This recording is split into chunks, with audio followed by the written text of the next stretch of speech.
School tiffin বলুন আর সকালের জলখাবারে বলুন আর সন্ধ্যাবেলা স্ন্যাক্স হিসেবে বলুন, এমন সহজ আর সুন্দর রেসিপি থাকলে বাচ্চা থেকে বড় সকলে খুশি হবে। বিশেষ করে বাচ্চাদের স্কুল টিফিনে এই রেসিপিটা দিলে বাচ্চারা অনেক অনেক খুশি হবে। সসের সঙ্গে দিন।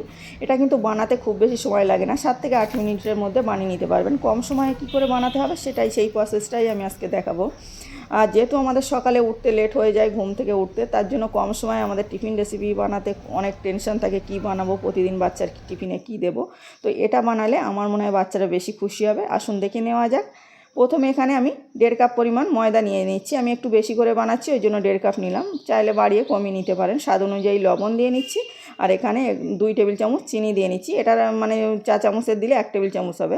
তারপরে অল্প 4 টেবিল চামচ সাদা তেল দিয়ে নিচ্ছি। সাদা তেলটা হাতে ঢেলে নিলাম, তাহলে হাতে আর চট করে লেগে যাবে না। ভালোভাবে ময়াম দিয়ে নিচ্ছি। একটু ময়াম দিয়ে নিলে ভালোভাবে নাস্তাটা খেতে ভালো হয়, ক্রিস্পি হয়, জানেনই সকলে। তো একটু ভালোভাবে ময়াম দিয়ে আমি এইভাবে মুঠো করে দেখছি যে মুঠো হয়ে গেছে, তার মানে আমার ময়াম দেওয়াটা হয়ে গেছে। এখন আমি দেখুন এভাবে মুঠো করে দেখলাম ময়াম দেওয়া হয়ে গেছে। নর্মাল রুম টেম্পারেচারে থাকা জল নিয়েছি, নিয়ে অল্প অল্প করে দিয়ে একটা ডো তৈরি করে নেব। বেশি দিলে ডোটা পাতলা হয়ে যেতে পারে, তো একটু সফট করে বানাতে হবে। তো দেখুন ডোটা রেডি হয়ে গেছে। এখন আমি এটা রেস্ট রেখে দেবো। ওপর থেকে একটু তেল দিয়ে নিচ্ছি, না হলে ড্রাই হয়ে গেলে নাস্তাটা ভালো হবে না। ওপর থেকে একটু তেল দিয়ে ভালোভাবে মেখে আবারও তারপরে আমি রেস্টে রেখে দিচ্ছি। এটা কিছুক্ষণের জন্য রেস্টে রাখতে হবে। সময় থাকলে না, সময় থাকলে রাখার দরকার নেই। তো এই প্রসেসটা বানাতে বানাতে রেস্টের যতক্ষণ ইচ্ছা রাখতে পারেন। এখানে ছোট ছোট গ্রেট করে আলু নিয়েছি। এভাবে আলু নিলে একদম সময়টা যেহেতু কম লাগে, এখানে 5 সেকেন্ডের মতো আমি ঢাকা দিয়ে রেখেছিলাম। আলুটা কিন্তু সিদ্ধ হয়ে গেছে। তারপরে একটু আদা রসুন বাটা দিয়েছি, 1/2 টেবিল চামচেরও কম, আর একটু হলুদ গুঁড়ো, জিরে মরিচ গুঁড়ো দিয়ে একটু ভালোভাবে নাড়ি চাড়িয়ে নিলাম। আলুটা গ্রেট করে নিয়েছি, ভাজতে কিন্তু সময় লাগেনি আমার। তারপরে একটা পেঁয়াজ কুচি, একটা কাঁচা লঙ্কা কুচি দিয়ে আবারও ভালোভাবে একটু নাড়িয়ে চাড়িয়ে নিলাম। একটু সময় ধরে এভাবে নাড়ি চাড়িয়ে নিলে দেখুন রেডি হয়ে গেছে। এটাও খুবই কম সময় লেগেছে, দেখে বুঝতে পারছেন। তারপরে 2টো ডিম ভেঙে রেখেছিলাম আমি এখানে, আর এখানে অল্প করে 1 চিমটি পরিমাণ লবণ দিয়ে নিলাম, একটু সাইড দিয়ে তেল দিয়ে নিলাম, আর এখানে দেখুন দিয়ে আমি এভাবে নেড়ে চেড়ে নিচ্ছি। ডিমটা আমি দিয়ে নেবো। ডিমের কম্বিনেশনটা জাস্ট অসাধারণ লাগে, আর বাচ্চারা তো ডিম বেশি পছন্দ করে। তো দেখুন এই আলুর সঙ্গে ডিমের কম্বিনেশনটা, এই দুটোই সময় কম লাগে, সেই হিসাবে কম সময়ে বানানো। তারপরে ওপর থেকে একটু জিরা মরিচ গুঁড়ো ছড়িয়ে দিলাম, দিয়ে এটা ভালোভাবে একটু কালার করে ভেজে নিচ্ছি। খুব বেশি কালার করিনি, সাদা সাদাই ভাব আছে। তারপরে পুরোটার সঙ্গে একসঙ্গে মিশিয়ে নিচ্ছি। একসঙ্গে মেশানো আমার হয়ে গেছে। এটা দেখেই বুঝতে পারছেন যে ভালোভাবে ভাজা হয়ে গেছে। এটা 1-2 মিনিটের মধ্যে ভাজাটা কমপ্লিট হয়ে যাবে।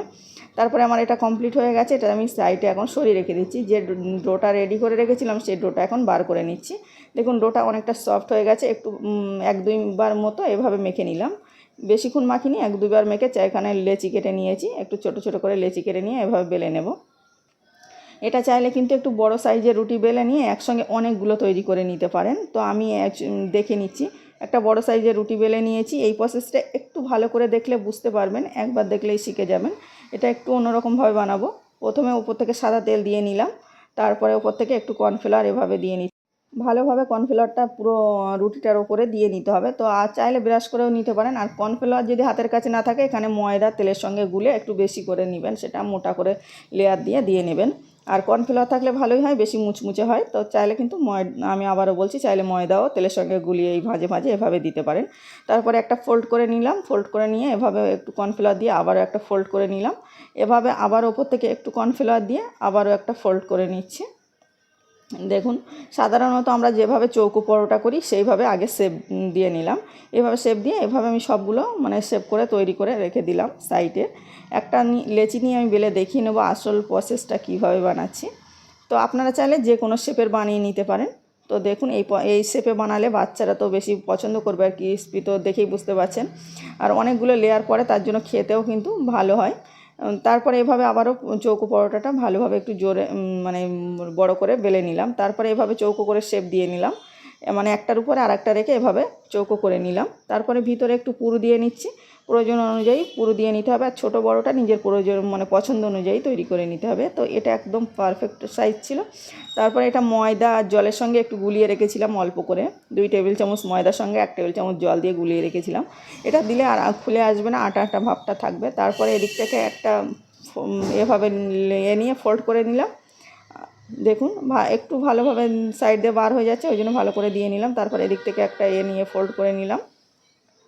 এভাবে একটা ফোল্ড করে দিলাম। আর একটু চেপে দিচ্ছি, ভিতরের পজিশনটা চেপে দিতে হবে আর বাইরের দিকেটা বেশি চাপতে হয় না। তারপরে এভাবে একটু ফোল্ড করে নিচ্ছি। দেখুন এভাবে আমার সবগুলো তৈরি হয়ে গেছে। আশা করছি দেখেই বুঝতে পেরেছেন যে কিভাবে বানালাম। এখানে আমি যে পরিমাণে আটা নিয়েছি আমার 7 থেকে 8টা হয়েছে। আর দেখুন এখানে আমি 4টে দেখিয়ে নিচ্ছি। তারপরে এদিকে আমি একটা কড়াইতে তেল বসিয়ে দিয়েছি। তেলটা পরিমাণ মতো গরম হয়ে গেছে। ঠান্ডা তেলে দেওয়া যাবে না, একদম ভালো গরমে দিতে হবে। তারপরে মিডিয়াম টু লোয়ে রেখে এটা আমি একটু পরেই কালার হয়ে আসছে, দেখুন একটু কালার হয়ে গেলেই উল্টে নিতে হবে।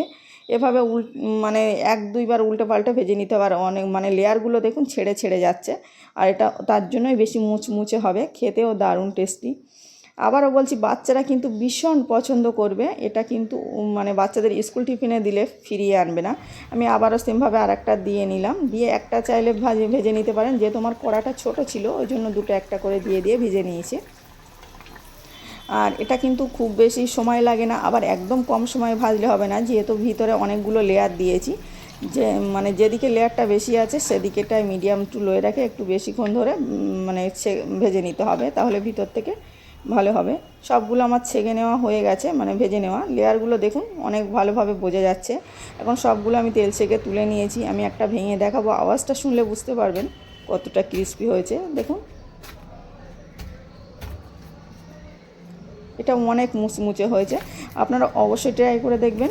আর আপনাদের কেমন লেগেছে বলতে ভুলবেন না। ভালো লাগলে অবশ্যই লাইক আর সাবস্ক্রাইব করে পাশে থাকার অনুরোধ রইল। আজকে যদি আমার রেসিপিতে কোনো নতুন বন্ধু থেকে থাকেন অবশ্যই চ্যানেলটাকে সাবস্ক্রাইব করে পাশের অল অপশানটা ক্লিক করে দিবেন, তাহলে সবার আগে সহজে নতুন রেসিপি আপনার কাছে পৌঁছে যাবে, যখন ইচ্ছা দেখে নিতে পারেন। আবারও দেখা হচ্ছে অন্য কোনো ভিডিওয়। ততক্ষণে ভালো থাকবেন, সুস্থ থাকবেন। ভিডিওটা দেখার জন্য ধন্যবাদ সবাইকে।